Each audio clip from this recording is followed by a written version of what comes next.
மாண்புமிகு முதலமைச்சர் அவர்கள்.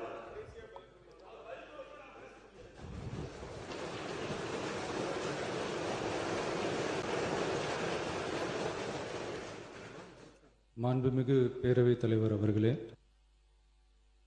காவிரி விவகாரத்தில் எதிர்கட்சி சில விவரங்களை கேட்டிருக்கிறாங்க. காவிரி நமக்கு உயிர் ஆதாரம், நம்மளோட உணர்வு ரீதியான ஒன்று. அதனால் அதை வச்சு அரசியல் பண்ணுற எண்ணம் துளி கூட நம்ம அரசுக்கு இல்லை.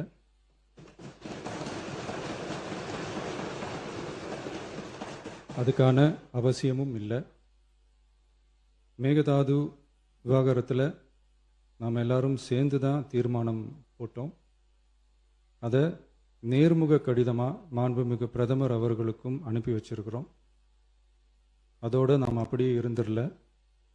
ராஜ்யசபாவில் ஒன்றிய ஜல் சக்தி துறை இணை அமைச்சர் மேகதாது அணை பற்றி முழு விவரங்களை குறிப்பிடலைன்னு தெரிஞ்சதும் காவிரி நடுவர் மன்றத்தின் இறுதி தீர்ப்பு மற்றும் மாண்புமிகு சுப்ரீம் கோர்ட் தீர்ப்பு சம்பந்தமான விதிகள் மற்றும் பத்திகளை கோட் பண்ணி மேகதாது திட்டத்துக்கு எந்த விதமான சட்டபூர்வமான அனுமதியோ நிர்வாக அனுமதியோ வழங்கக்கூடாதுன்னு மாண்புமிகு பிரதமர் அவர்களுக்கு அடுத்த நாளே நேர்முக கடிதம் எழுதினோம். காவிரி நதிநீர் பங்கீட்லேயும் சரி, மேகதாது அணை கட்டுற முயற்சிகளை தடுக்கிறதுலையும் சரி, தமிழ்நாட்டோட உரிமையை நம்ம அரசு கொஞ்சம் கூட விட்டு தரவே தராது. அதுதான் நம்மளோட நிலைப்பாடும்.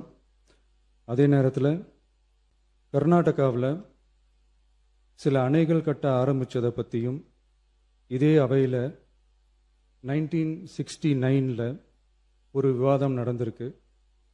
அப்போது நீர்வளத்துறை அமைச்சராக இருந்தது யார்? அப்போ அணை கட்ட விட்டது ஏன்னு கேட்டு அந்த மாதிரி சீப் பாலிடிக்ஸ்லாம் நான் பண்ண விரும்பலை.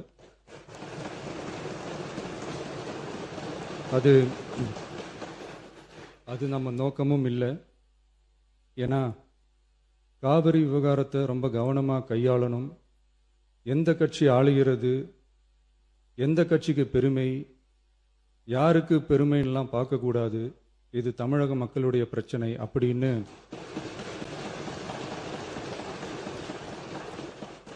அப்போ இருந்த எதிர்கட்சி தலைவர் திரு கருத்திருமன் அவர்கள் சொன்னதை இந்த சபையில் சொல்ல விரும்புகிறேன்.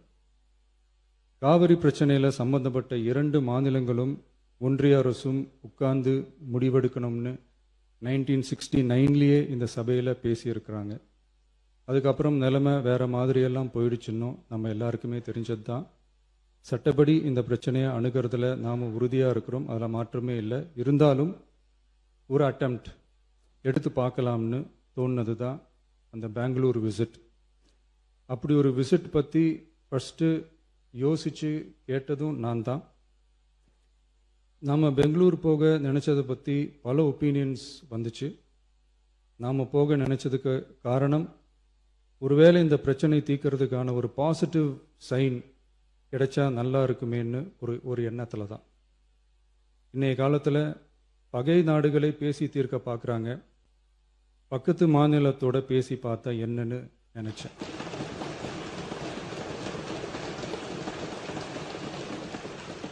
அதனால தான் அப்படி ஒரு அட்டெம்ப்ட் எடுக்க நான் ட்ரை பண்ணோம்.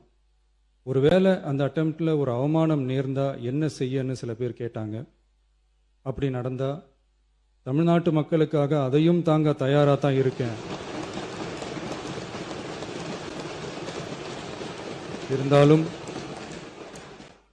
இருந்தாலும் நம்ம மேலே அன்பு காட்டின அத்தனை பேருக்கும் என்னோட நன்றிகள். இந்த காவிரி விவகாரம் பற்றி மாண்புமிகு நீர்வளத்துறை அமைச்சர் அவர்கள் உரிய விளக்கம் அளிப்பார். அதே மாதிரி காவிரி பிரச்சனையால் பாதிக்கப்பட்ட விவசாயிகளுக்கான அந்த இன்சூரன்ஸ் பிரீமியம் அரசே கட்டுறதை பற்றி கேட்டிருந்தாங்க. அதுக்கான விரிவான பதிலை மாண்புமிகு விவசாய அமைச்சர் அவர்கள் தருவார். அப்புறம் இந்த குறுவை சாகுபடிக்கு அந்த நிவாரண தொகுப்பு பற்றி எதிர்கட்சியிலேருந்து கேட்டிருந்தாங்க. அந்த குறுவை சாகுபடிக்கு அந்த நிவாரணம் ஏற்கனவே கொடுத்தாச்சு, வழங்கியாச்சு. இது அரசியலே நாங்கள் தான் அப்படின்னு சொல்லிக்கிறவங்களுக்கு இது எப்படி தெரியாமல் போச்சுன்னு எனக்கு தெரியல.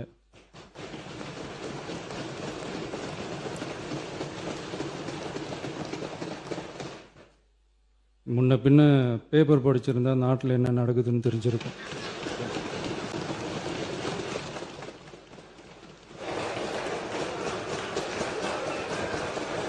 மாண்புமிகு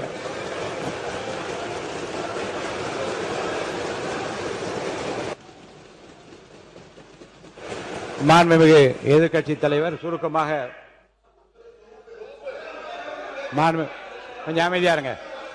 மாண்புமிகு எதிர்க்கட்சி தலைவர் பேசுவதற்கு நீங்க அமைதியா இருங்க. நீங்களே இப்படி பிரச்சனை பண்ணா எப்படி? அமைதியா இருங்க, அவங்க பேசணும் சுருக்கமாக.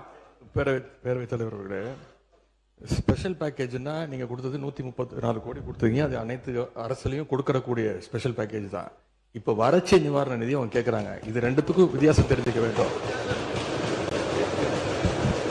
இது வெறும் டெய்லி காலைல பேப்பர் படிச்சா மட்டும் பத்தாது. அங்க அனைத்து கட்சி கூட்டத்தை கூட்டி அனைத்து விவசாயிகளோடையும் போய் கலந்து பேசி அவங்களுடைய கோரிக்கைகள் என்னன்னு நீங்க தயவு செய்து கேட்டுக்கொள்ள வேண்டும். அதே மாதிரி முன்னவர் மாண்புமிகு இதெல்லாம் மன்னிக்கணும்.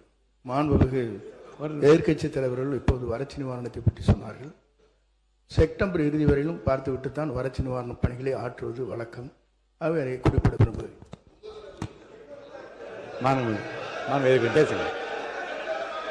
எதிர்கட்சி தலைவர் பேரவைத் தலைவர்களே, பேச அனுமதிங்க. நீங்களே இப்படி பண்ணா எப்படி?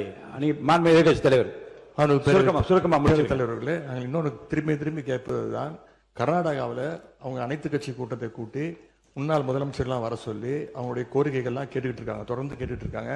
இந்த தாவேக அரசு ஏன் அனைத்து கட்சி கூட்டத்தை கூட்டுவதற்கு என்ன உங்களுக்கு பயம், என்ன உங்களுக்கு தயக்கம் என்பதை நான் கேட்டுக்கொள்ள விரும்புகின்றேன். அதே மாதிரி குறுவை பாதிச்ச சம்பவம் இன்னைக்கு கேள்விக்குறியாக நிலையில விவசாயிகளுடைய தொடர் கோரிக்கை டெல்டா மாவட்டங்களை வறட்சி பாதித்த மாவட்டங்களாக அறிவிச்சு அதற்கான உரிய நிவாரணங்களை அவங்க தொடர்ந்து கேட்டுட்டு இருக்கிறாங்க. எனவே அதையும் இந்த அரசு செய்ய வேண்டும் என்று கேட்டுக்கொள்கின்றேன். நன்றி. மாண்புமிகு